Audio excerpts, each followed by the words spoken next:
They entered history in the final of the second Robot Wars. Panic Attack, penetrating, powerful, against Cassius, colossal, charismatic, KO'd. Panic Attack were the champions, but as we rev up, slide the gears and oil the pistons for a new series of conflicts, can they defend their Robot Wars crown?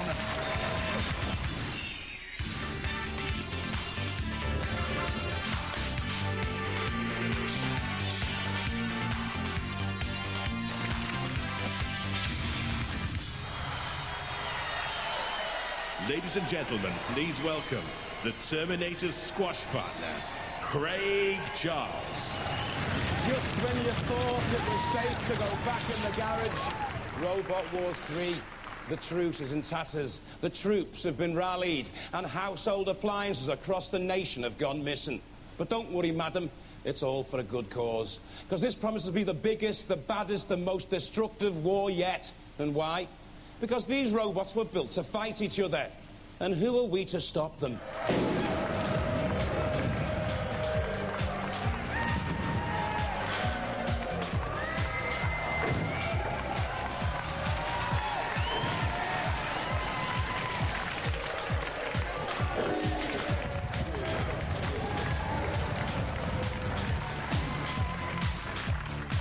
Now, each week, 8 brand new robots will go head-to-head in the nastiest, most gruesome knockout competition ever.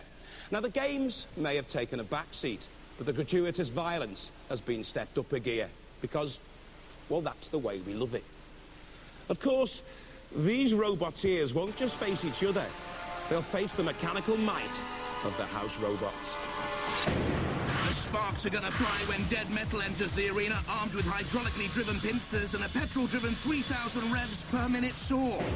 Sergeant Bash is back with new weaponry, hydraulic pincers at the front, and that ferocious flamethrower mounted on a 360-degree turret. This war machine's certain to leave all opponents hot under the collar. Shunt, a power-packed robot capable of dragging a fully loaded Land Rover with its hydraulic lift and the ability to cleave all opponents in two with a pneumatically driven diamond edge axe which strikes with over 500 kilograms of pressure per square centimetre. Entering our theatre of war, the matriarch of mayhem, Matilda, with tusks of steel and a chainsaw tail capable of piercing the toughest armour plating and destroying all opponents. Of course, no wars would be complete without the ultimate killing machine, back with better weapons, the big daddy of them all, the mighty Sir Kill-A-Lot.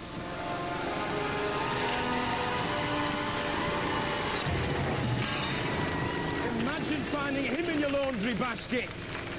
Now, since the last wars, more and more roboteers have been trying to get into the action. Who can blame them? And to prove just how much Robot Wars has grown, yes, she's back as well. Here's Phillipa in the pits. Thanks, Craig. Yes, Robot Wars is bigger and better than ever before. We have 128 heavyweight contenders, all battling to be the Robot Wars champion. I'm surrounded by some of the best amateur technicians, special effects guys and engineers in the country. They have everything to play for, so they're all making frantic last-minute preparations before they go to war. Presiding over the competition will be our 3 judges. Noel Sharkey, head of robotics at Sheffield University, Adam Harper, a designer and engineer, and Martin Smith, head of robotics at the University of East London. Now, the aim of the game is to knock each other out. If 2 robots are left standing, then our judges will make a decision based on our tried and tested criteria of style, control, aggression, and damage. Now, we have 16 horrendous heats to get through. The winners will go through to one of our 2 series semi-finals, but ultimately our 4 bravest warriors will go head-to-head for the title of UK Robot Wars champion. But hey, enough of me. I want to see some bashing. Phillipa, who are tonight's contenders? Yes, hello, welcome to the pits. It's absolute chaos here, so I'm going to talk really fast because it makes it seem even more chaotic. This is Brmhur. It's flipping fantastic because... it flips over. It flips over, thank you very much. You may remember Shane and Brian from last year. They're back with Mace 2, new and improved, faster motors, better pneumatics, and swapped hairstyles. All fantastic. And this is the first robot that I've seen, excuse me, sir, with a beer barrel involved in the design, which is great, I think. Works really well, and it's called Weeliwako. Thank you very much. This is the Stinger, Just watch how much my biceps have to work to pick this up. The key to this robot is its weight, and that's saw. Look at that. Isn't that cool? There you go. There you go. They spend so much time making these other bits and bobs, they don't have time to concentrate on the robots. That's a problem. This is Red Dragon. It has its own lead so that they can take it for walks. This is Suicidal Tendencies. The treads alone on this took 3.5 weeks to build. They've been going at it hammer and tongs for months and months and months now. So we're hoping to see great things from them. This is Forklift's Revenge. Isn't it fantastic? Oh no, it's down here. But the thing is, right, which one of you, team members, collects tumble dryer doors? Come on, confess. I'm afraid I do. I have a collection in my garage. My son admitted to it. That's it. I'm not saying anything more on the subject. He collects tumble dryer doors. Raizer Blade, you may remember last year this was the team of...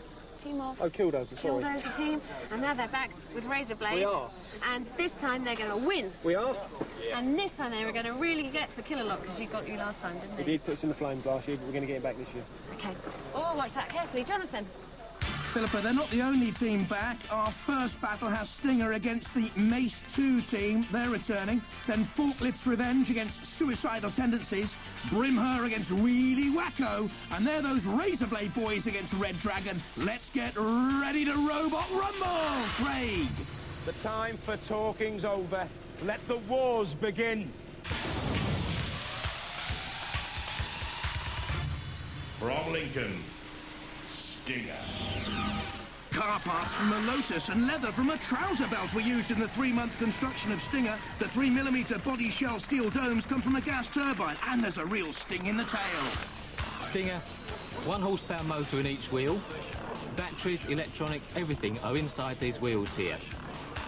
On the tail, we've got a 6-kilogram tail wheel. When we stop the motors, it rolls over, right over the top, and crashes into the opposition. Very heavy tail wheel.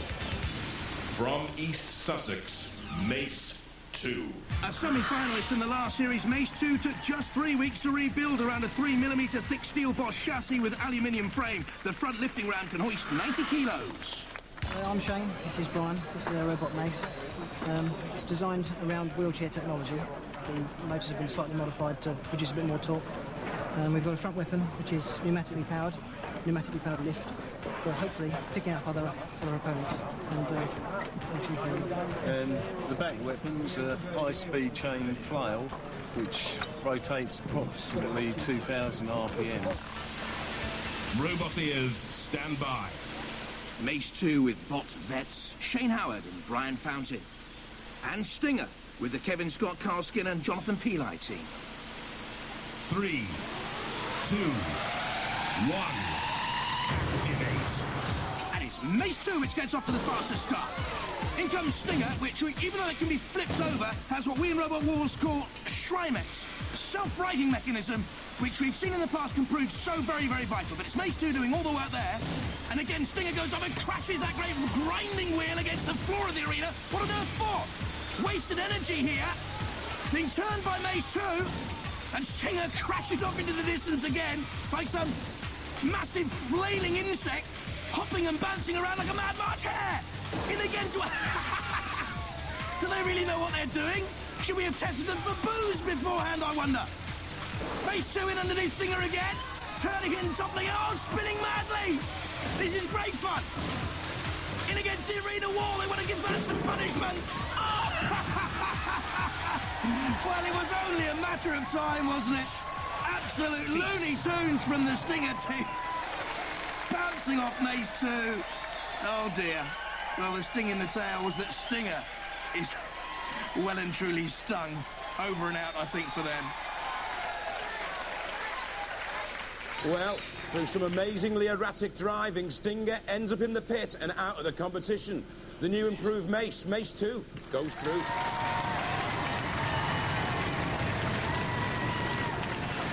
You have the luck of something on your side, you two, don't you?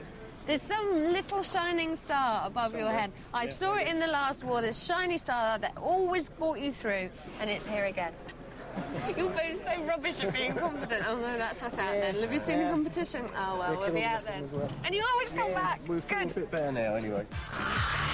Mace 2 feeling better because they're through. Next up, Forklift's revenge against Suicidal Tendencies.